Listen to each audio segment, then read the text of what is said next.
A preocupação com os golpes tem aumentado nos últimos anos em toda a macro-região. Com métodos cada vez mais ousados, os criminosos conseguem diariamente fazer cada vez mais vítimas. No estúdio desta semana, vamos ouvir de especialistas dicas para evitar esse tipo de crime. Agregando valor às comunidades, integrando a macro-região e formando opinião, em Ribeirão Preto, o especialista em segurança Fernando Pancini. Em São Carlos, o advogado Rodrigo Zambrano. Em Araraquara, o especialista em segurança da informação, Juliano Marcelo. E em Franca, o delegado assistente da DIG, Gabriel Fernando Tomás. Fernando, começo contigo aqui em Ribeirão Preto.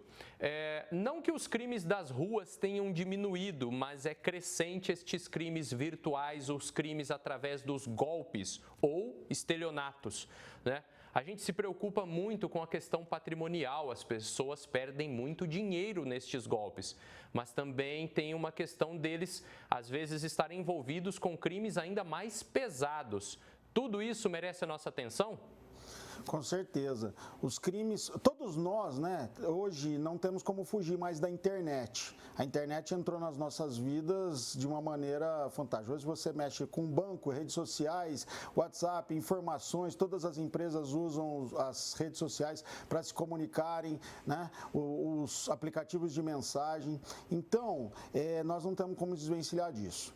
Mas nós devemos tomar vários cuidados com relação ao uso desses aplicativos, ao uso das redes sociais, tomar cuidado com as informações que lá aparecem, as informações que chegam até nós. Por exemplo, existem vários aplicativos que usam as informações colhidas na internet para depois aplicar golpes, sejam eles de diversas formas. Existem vários tipos de golpes aplicados hoje na internet. Exemplo, hoje que usa o perfil falso do WhatsApp com a sua foto, com números diferentes, mas entra nos seus contatos colhidos através da internet e pede dinheiro aos seus familiares. Outros com sites falsos, seria o farming, né? Ele usa sites falsos iguaizinhos ao original, mas colhe informações e puxa suas informações para futuros golpes. Os phishings, aonde ele joga iscas para você de determinados produtos ou informações que você goste na internet e pega os seus dados também. Enfim, iguais a esse, existem vários tipos de crime na internet hoje. Nós precisamos tomar muitos cuidados, checar as informações, não dar informações para pessoas através até mesmo de telefonemas. Tem muita gente que liga para vocês falando que é do banco, que é de uma loja, por exemplo, e que, na verdade, não é. E colhe todas as suas informações para posterior golpes e que podem chegar a quantias bem grandes. Perfeitamente. Doutor Zambrano, aí em São Carlos, mas também é uma questão que abrange toda a nossa macro-região, todo o nosso país. Segundo a lei, a gente sabe que muitos dos golpes são praticados utilizando serviços de banco, serviços de cartão, serviços de maquininha de crédito, né? Segundo a lei, essas empresas precisam se proteger e oferecer mais proteção ou elas também são vítimas? Exato, muito bem falado, uma boa tarde para todos. Infelizmente, vivemos num mundo hoje que temos muitas facilidades, né, através do mundo digital, né?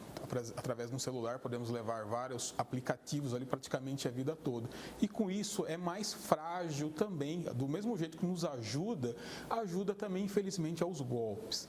E conforme a gente verificamos na legislação, a Lei 8.078, né, que é o Código de Defesa do Consumidor, temos também algumas súmulas, como a súmula 475 do STJ e alguns outros meios jurídicos que determinam, né, que essas instituições elas têm que investir em segurança para garantir assim a segurança do usuário, né, do seu cliente, para que ele não caia num golpe. Inclusive até a terceira turma do STJ já tem firmado uma jurisprudência que está bem consolidada da responsabilidade objetiva, por exemplo, de bancos e instituições quando o correntista é vítima de um golpe. Por exemplo, teve dinheiro desviado da sua conta corrente, é criado uma conta corrente ou uma conta alguma conta de pagamento não autorizada, aquele golpe, por exemplo, que a pessoa se passa pelo banco e a pessoa liga, geralmente a gente percebe que acomete mais os idosos, se passando por alguém do banco e indo lá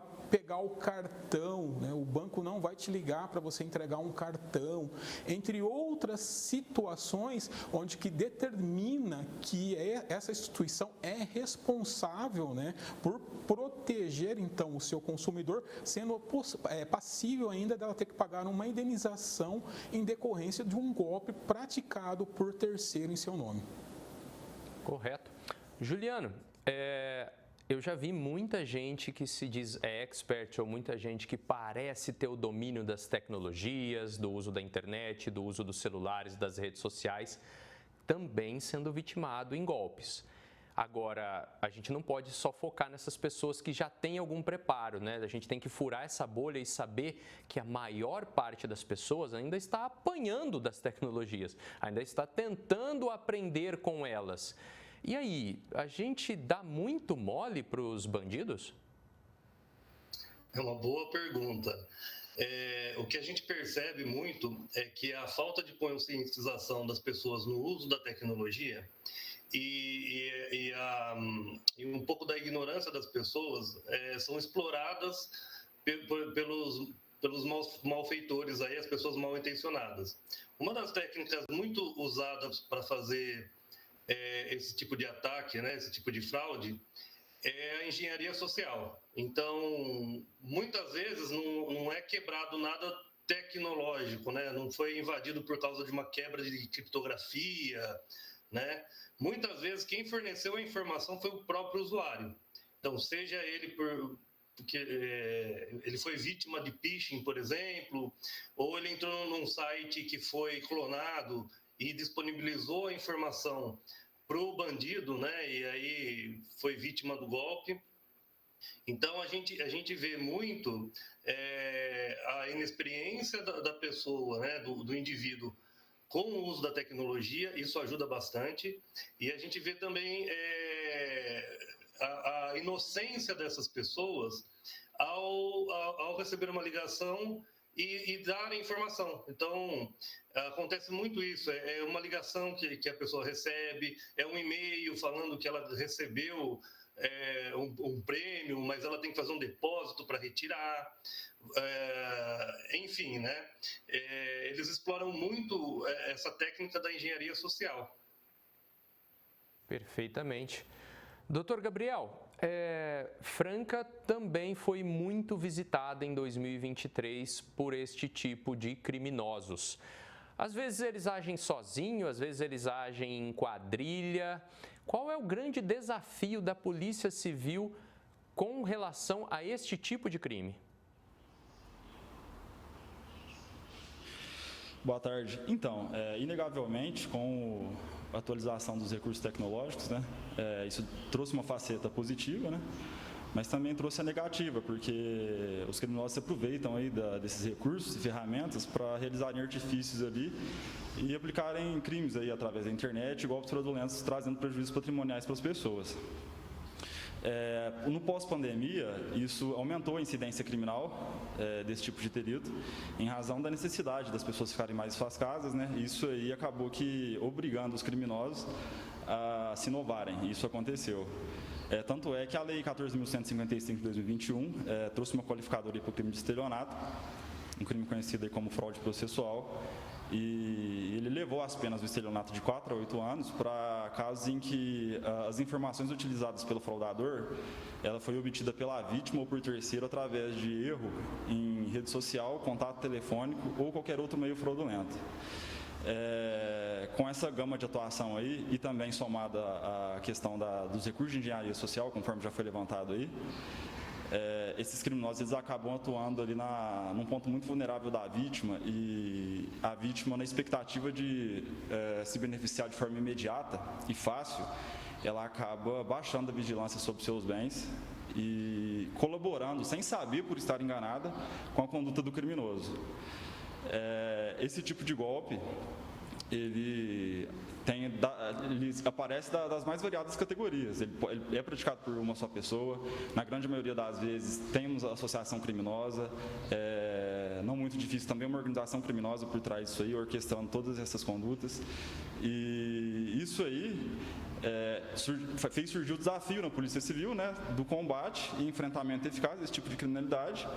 E a polícia também está se inovando, né? A gente tem, hoje muito se fala em investigação criminológica, investigação cibernética, que trazem também recursos aí, métodos especiais de investigação, que eu não vou comentar por motivos óbvios, que nos aparelham aí para tentar combater esse crime e livrar a sociedade desse tipo de delito, porque não é um crime de sangue, né, violento, onde é empregada violência grave e ameaça, só que o estelionato, esses crimes patrimoniais praticados via internet, eles geram uma dor aflitiva na vítima, que é a dor patrimonial.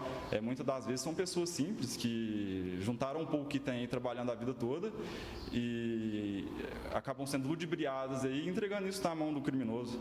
Então isso aí é muito difícil. E a Polícia Civil vai continuar cumprindo sua missão constitucional, os policiais estão sendo treinados para isso, para justamente tentar atenuar aí as consequências desse crime que, como eu já disse, é bastante grave.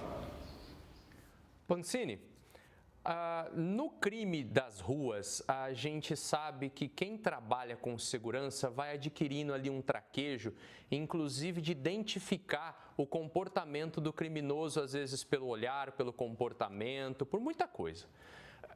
E agora, quando o crime não tem rosto, como nestes casos dos crimes virtuais, dos crimes tecnológicos, como é que trabalha? O crime tecnológico, ele necessita de alguns artifícios. Como os colegas já disseram, ele tem uma engenharia social. Essa engenharia social, ela deixa algumas características. As pessoas têm que se atentar para sites com erros de português, por exemplo, sites onde fica insistentemente pedindo senhas, pedidos de comunicação o tempo todo. Eles lançam várias propagandas que são do seu interesse e aparecem nas suas redes sociais. As pessoas têm que se atentar para preços que são muito baratos em mercadorias, tipo no Instagram. Então, esses detalhes, eles denotam a característica criminosa. Ou seja, nós temos que desconfiar. Como o policial, o Gabriel, lá de Franca, falou, eles lançam características, eles lançam características nos crimes que atraem as pessoas que querem levar algum tipo de vantagem, e na rapidez nessa atuação dentro da rede social, ele não se preocupa com a segurança. Mas o crime eletrônico, ele deixa características, sim, ele deixa as marcas aonde ele passa, certo? Então, você consegue detectar. Uma forma enorme de você fazer isso é fazer tudo com calma, você prestar atenção aonde você está entrando, os sites que você está entrando, as redes sociais, muitas delas vêm com promoções e você clica, tomar cuidado com isso. Então, essas características são fundamentais para você detectar esse tipo de crime eletrônico. Dr. Rodrigo Zambrano, outra questão ali que está aparecendo bastante, a gente veio com a inovação do Pix. O Pix tem tirado o dinheiro físico, né, a espécie das carteiras, né? As pessoas trabalham com mais facilidade com esse aplicativo, com essa forma virtual de fazer pagamento. E além disso, tem outra coisa. Às vezes os governos estadual e federal oferecem alguns programas como o Desenrola, né, que também acabam sendo alvos desses golpistas que fazem links fantasiosos. Nestes casos, a gente precisa desenvolver ferramentas de proteção ou já está tudo previsto na lei? Também estes órgãos têm que se virar para ajudar a vítima? Exato, né? Infelizmente, como você falou, as facilidades, como todos os colegas falaram aqui, as facilidades facilitam também para os criminosos. Então, nesse caso, todos os órgãos do governo, a gente está falando Desenrola, até o próprio INSS relacionado aos empréstimos consignados e outros órgãos aí, bancos de dados, assim por diante, tem que se cuidar, né? E também sempre investir nessa parte da segurança para garantir que o usuário não seja prejudicado. Por exemplo, o Pix, eu já tive casos, verifiquei pessoas que fez uma transação Pix que no mesmo tempo saíram outras duas que não foram autorizadas, que aí alguma coisa relacionada dentro do banco, que a gente entrou com um pedido para poder ressarcir a pessoa. Então, isso é muito importante, porque essas instituições têm que ficar atentas, porque quando a pessoa geralmente tem um perfil de atuar. Então, quando a pessoa está atuando num perfil que é em desacordo com aquela conduta daquele consumidor, então já tem que acender um alerta, bloquear, né, porque tem alguma coisa errada. Então, por exemplo, vou pegar um exemplo aqui, por exemplo, que aconteceu agora recentemente, verificamos alguns casos aí no desenrolar do ano passado, de pessoas aí, por exemplo, aposentados ou pensionistas que tiveram feitos empréstimos consignados, não autorizados e que não entrou R$1 na conta delas. Com isso, é necessário entrar no Poder Judiciário para cancelar esses empréstimos que foram contratados de maneira fraudulenta, porque a hora que você puxa o extrato bancário da conta daquela pessoa, não entrou R$1 e foi criado ali um empréstimo que desconta ali, às vezes, valores pequenos, R$30, R$60, mas é um valor que vai descontar aí por 70, 80 meses aí da pessoa, né, sem ela ter contraído. Por isso é importante a pessoa sempre ficar atenta, desconfiar, como bem falado, desconfiar de links, de sites.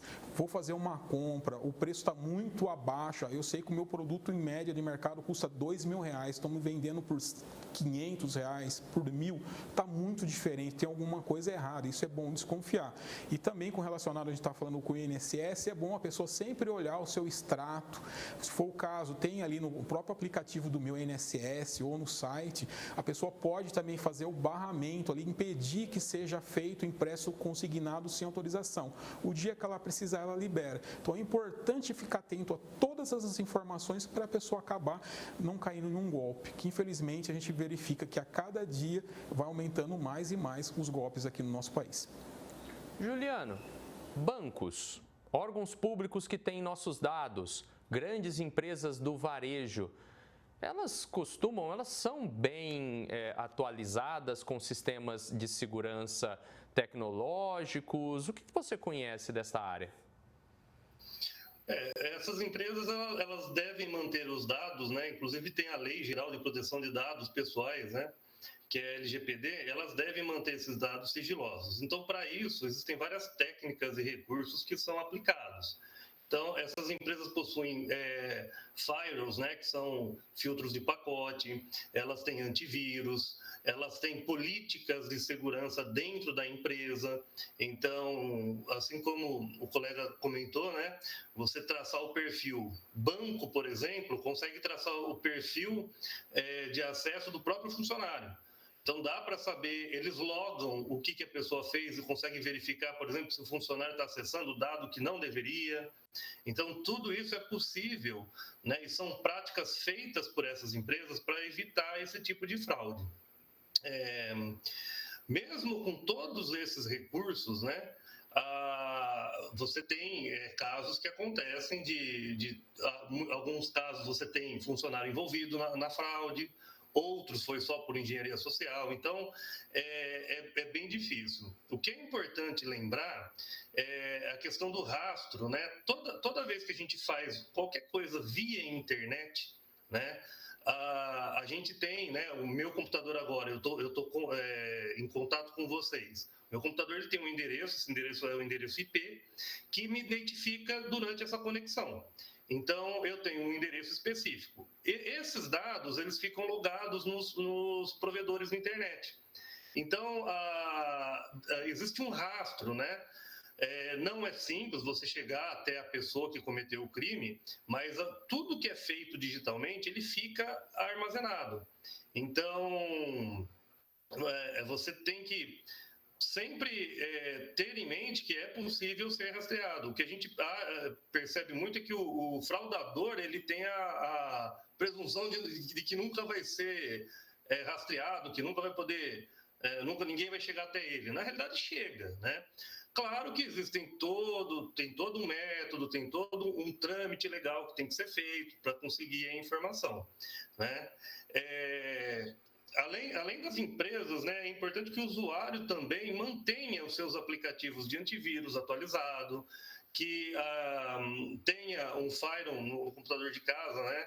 Hoje a maior parte dos sistemas operacionais já vem com firewall, você pode habilitar ele e deixar ele funcionando, né? Então são boas práticas para que a gente evitar ser contaminado por algum malware ou algum outro tipo de código malicioso, né? Doutor Gabriel, comportamentos que o cidadão, sobretudo a vítima, podem adotar que ajudariam o trabalho da Polícia Civil, por exemplo? Olha, felizmente, a grande maioria desse tipo de crime aí, a gente consegue evitar com atenção e alguns cuidados por parte da vítima, né? Primeiro, em relação às redes sociais, habilitar o fator de autenticação de 2 fatores lá para aumentar a segurança, não passar senha para ninguém. Se eventualmente chegar código de segurança no celular, esse código é intransferível, não passa para ninguém. Quando surgir um parente pedindo dinheiro em um caráter de urgência, desconfie, tente ligar para o parente, para uma pessoa próxima, para confirmar aquela necessidade. Qualquer dúvida aí em relação a... Hoje está em voga muito o golpe do boleto da CPFL, que o usuário vai no site da CPFL para retirar o boleto com a intenção de pagar a conta do mês e os criminosos aí acabam alterando o código de barras do boleto e desviam esse dinheiro. No ato de pagar, como todo mundo hoje está usando o aplicativo, verifica os dados do destinatário do pagamento e confere para ver se é a pessoa que é a pessoa para a qual você pretende efetuar o pagamento. Esse tipo de cautela e esses cuidados, ele vai acabar prevenindo o crime e evitar que a pessoa aí sofra dessa dor patrimonial. E em caso de dúvida também, a gente aqui em Franca tem uma equipe muito forte de atuação contra esse tipo de delito. Procura a delegacia de polícia, vai ser orientado pelo policial, se precisar fazer alguma consulta, alguma pesquisa, entendeu? Vai ser feito ali todas as condutas aí necessárias para ajudar a vítima a não cair no golpe, vão ser levadas a efeito. Com certeza. Contra este crime, a arma principal é a informação. Participaram do Jornal da Clube deste sábado, em Ribeirão Preto, o especialista em segurança Fernando Pancini. Em São Carlos, o advogado Rodrigo Zambrano. Em Araraquara, o especialista em segurança da informação Juliano Marcelo. E em Franca, o delegado assistente da DIG, Gabriel Fernando Tomás. A todos o nosso muito obrigado.